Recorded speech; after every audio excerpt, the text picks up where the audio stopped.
Assalamualaikum warahmatullahi wabarakatuh.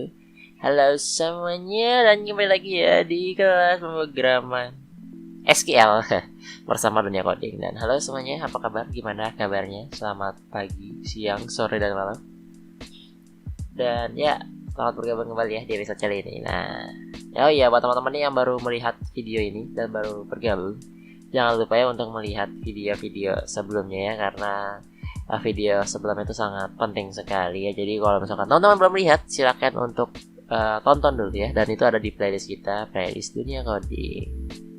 Dan langsung saja ya, biar tidak berlama-lama, kita langsung aja masuk ke materinya ya. Jadi oh ya, sebelumnya aku ingin ngasih tahu ke teman-teman, kalau misalkan pada hari ini atau pada episode ini suaraku agak jelek jelek gimana gitu, mohon dimaafkan karena sedang mengalami sakit. Jadi maaf ya kalau misalkan ada beberapa suara-suara yang tidak diinginkan ya. Dan ya mungkin itu ya. Langsung aja kita lanjut ke materi. Jadi untuk hari ini seperti janjiku yang kemarin ya. Kemarin kan kita udah belajar tentang SQL, database tipe data lah. Nah untuk hari ini kita akan belajar yang namanya DML teman-teman. Bukan DML sih, DML bukan ya. Iya, bukan DML tapi DDL teman-teman. Jadi kita akan belajar yang namanya itu DDL. Jadi DDL itu apa teman-teman? Bridging yang sangat bagus sekali. Nah jadi sebenarnya di database atau di SQL Server itu banyak sekali perintah-perintah yang bisa kita lakukan teman-teman. Ada namanya DDL, ada namanya DML, dan lain-lain. Nah untuk pertemuan yang sekarang kita akan belajar namanya DDL gitu. Jadi DDL itu apa? Nah DDL itu bisa dibilang ada panjangannya teman-teman. Ada panjangannya. Nama itu Data Definition Language gitu. Jadi itu merupakan sebuah perintah ya teman-teman, perintah-perintah yang ada di SQL yang biasanya digunakan untuk membuat database, mengubah database, dan menghapus database gitu. Nah tapi untuk hari ini, untuk DDL hari ini kita akan mencoba ya, gimana sih caranya membuat sebuah database di SQL Server tuh. Jadi kita sebatas di membuat dulu ya teman-teman, jadi biar tidak pusing. Ya tidak pusing, kita mencoba untuk membuat dulu. Nah, gimana cara ngebuat database di SQL? Nah, pertama teman-teman, masuklah ke dalam SQL dulu. Nah, ini SQL, jendela SQL. Terus selanjutnya teman-teman pencet yang new query. Nah, ini adalah lembar kerja kita gitu. Jadi kalau misalkan teman-teman ingin membuat sebuah database, disinilah tempat membuatnya. Nah, pertama yang harus kita lakukan sebelum membuat sesuatu adalah kita buat dulu database-nya teman-teman. Nah, gimana cara buat database? Jadi kalau untuk di SQL Server ini, yang Microsoft SQL Server ini sebenarnya sama ya dengan yang lainnya gitu. Jadi kita bisa membuat database dengan cara mengetikkan create database. Kayak begini, ini komen umum sih, gimana cara membuat database. Dan selanjutnya kita ketikkan nama database ya teman-teman. Nah, di sini misalkan kita namanya latihan aja deh gitu. Nah, ini tuh kita pakai titik koma. Jadi mau dimanapun tetap harus titik koma gitu. Nah inilah komen untuk membuat database teman-teman. Jadi kita tulis create database spasi ini nama databasenya. Nah setelah kita gunakan ini, lalu kita bisa eksekusi teman-teman. Untuk eksekusi kita blok dulu. Terus kita bisa pencet yang ada di atas ini, atau misalkan kita pencet F5. Nah ini nggak kita eksekusi aja, plak gitu. Kalau misalkan di sini sudah ada bahasa message-nya itu comment complete, nah berarti database kita sudah dibuat, sudah berhasil terbuat. Nah sekarang kalau misalkan database sudah terbuat, langkah selanjutnya adalah kita harus memakai database-nya atau kita harus mengaktifkan database-nya sebelum kita membuat table gitu. Cara aktifnya gimana? Nah untuk mengaktifkan database kita bisa pakai sebuah command ya, namanya itu use teman-teman. Jadi use ini untuk menggunakan database. Kita pakai use, terus kita ketik database-nya, nama database-nya gitu. Misalkan tadi kita buatnya latihan, kita buat di sini latihan, use latihan. Kok tidak ada latihan? Kita eksekusi dulu. Oh udah ada latihan exist ya, kita use ya. Nah use sudah ter-use ya teman-teman, complete. Command complete successful, berarti ini artinya database sudah dipakai. Atau misalkan untuk mendeteksi kalau database mana-mana udah kepakai, itu bisa kita lihat di atas kiri teman-teman. Nah di sini kan ada nama database nih. kalau yang di sini sudah berubah menjadi latihan, maka database-nya sudah aktif gitu teman-teman. Dan sebenarnya kita juga bisa gonta-ganti database di sini teman-teman. Nah, kalau misalkan kita pencet buah ini akan terlihat semua database yang kita punya. Dan kalau database kita ada di sini, maka database-nya sudah terbuat. Jadi tinggal kita klik aja gitu. Nah, kayak gitu. Jadi ada UI ya teman-teman, ada UI UX-nya. Jadi kalau di SQL begitu. Bisa kita pakai komennya di sini atau bisa kita pakai yang ada di UI-nya. Kita bisa pakai fitur UI-nya gitu.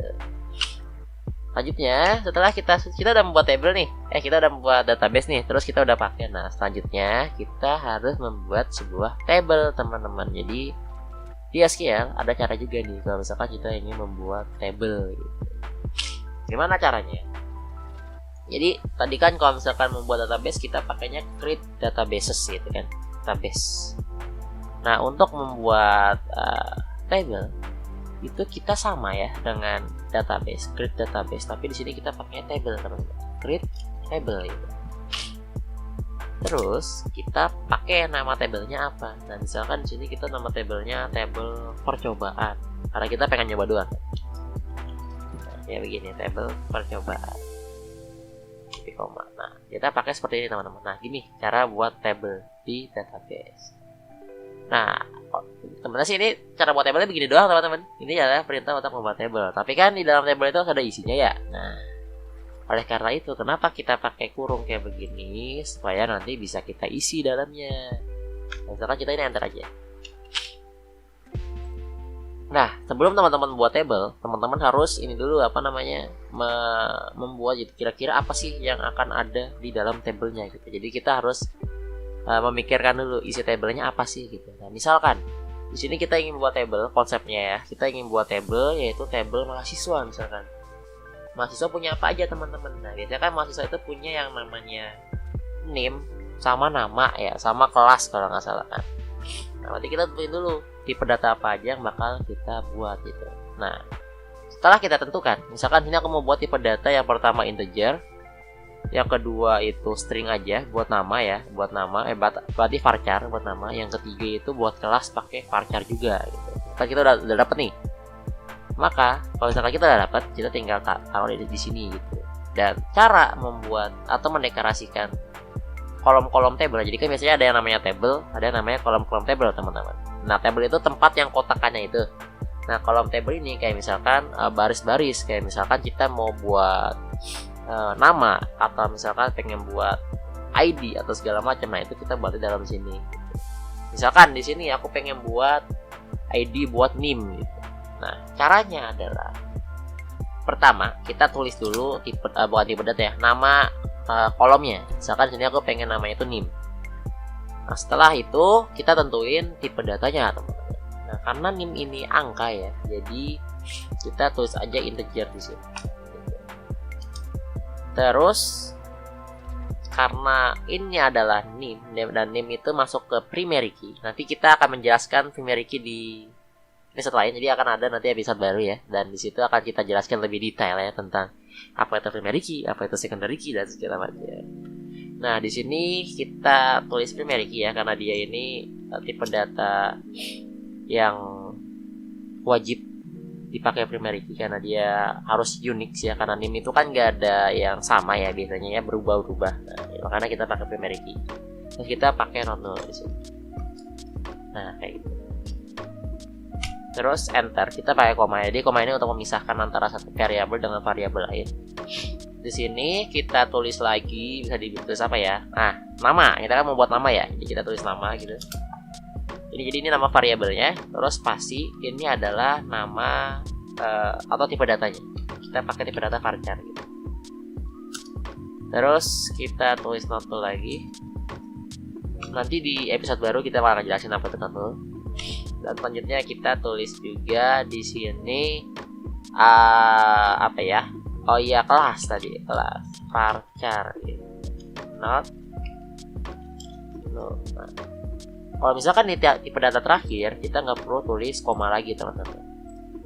Setelah seperti ini, nah buktinya dia nggak ada error di sini adalah nggak ada garis merah. Jadi kalau misalkan ada garis merah, misalkan kayak begini, ada garis merah maka ada error gitu. Tapi kalau misalkan nggak ada garis merah maka nggak akan ada yang error. Nah setelah ini tinggal kita blok aja teman-teman, kita blok terus kita eksekusi. Ya, command complete. Nah, berarti database-nya atau tabelnya sudah tereksekusi. Nah, cara ceknya gimana? Kita cek di sini teman-teman. Ada UI-nya nih. Nah, ini kan ada database. Ini bisa kita klik gitu. Terus kita cari database kita. Nah, latihan kita plus. Terus kita lihat tabelnya. Nah, tabel dari percobaan sudah ada dan kita lihat kolomnya sudah ada. Ada NIM, ada nama, ada kelas. Nah, jadi begitu teman-teman cara membuat tabel di SQL. Nah, mungkin untuk episode kali ini cukup sampai di sini ya teman-teman. Dan mungkin nanti di kedepannya kita akan belajar bagaimana caranya menambahkan atau mengupdate tipe data mengubah tipe data yang ada di kolom ini, yaitu alter dan mungkin drop. Nah, mungkin sekian ya dari episode kali ini, dan kalau misalkan teman-teman ada yang ingin tanyakan bisa tanyakan saya di kolom komentar, dan salam tutup dan